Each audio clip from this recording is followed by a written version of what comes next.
সময়ত নকৰিবা উপহাস। কথা পাৰ্থপ্ৰতিম বৈশ্য। কণ্ঠ লীনামণি ডেকা। আজি একো নকওঁ দিয়া, বতাহজাক উৰি যাওক। অলপ চেঁচা হৈ ভাৱনাবোৰ দিওঁ উৰাই সেই দিশত য'ত নোকোৱা কথাই প্ৰাণ পায়। তোমাৰ দুডাল অবিনষ্ট চুলি মোৰ চকুত তুলক লহৰ। নাচনী সোঁতৰ এখন নিৰিবিলি নৈ। আজি যোৱাৰ কথা নকবা, সময়টো গৈ আছে সদায়। কালি পৰহি আজিৰ আবেলি এই সময় আনৰ বাবে হ'ব পাৰে অসময়। অলপ মনে মনে কাণে কাণে কোৱা সাধু, গল্প, উপন্যাস নাইবা দিনলিপি।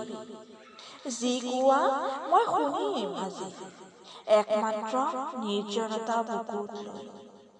ধৰি ৰাখিম আজি তোমাৰ ওঠৰ কুঁৱলী ফলা বেলি। আজি মিছা ক'লেও শুনিম, জানো তুমি নোকোৱা। মাত্ৰ দুখৰ কথা নকবা, তুমি সময়বোৰ সজীৱ হৈ যাওক। বুকু হৈ যাওক কলিজাত জীপাল। মাত্ৰ ভাল লগা কথা কোৱা, যেন শুভ্ৰ কুসুম হিমাদ্ৰী।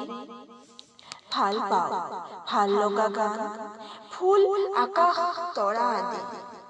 আজি হাতখন চুবলৈ দিয়া, গুণ গুণ ভুন ভুন হৈ যাওক গাঁৱৰ চুবুৰী। লাজ পাই যাওক জোনৰ তৰালী। শুনিছানে ভাহি আহিছে এক অজান বাঁহীৰ সুৰ। কপালখন আগবঢ়াই দিয়া, চকু মুদি গালত সৃষ্টি কৰোঁ অযুত তৰাৰ সোণালী ৰূপালী জোনালী। এটা শব্দও নকবা, বেয়া পোৱাৰ কথা। লাহে লাহে নামি আহিব আকাশ, চাই থাকোঁতেই ডুবিছে কিমান আশাৰ বেলি। একো নোকোৱাকৈ অনুভৱত ভাল পাওঁ তোমাক। কাইলৈ চিতায়ো জনাব পাৰে স্বাগতম। সময়ত নকৰিবা উপহাস। ধন্যবাদ।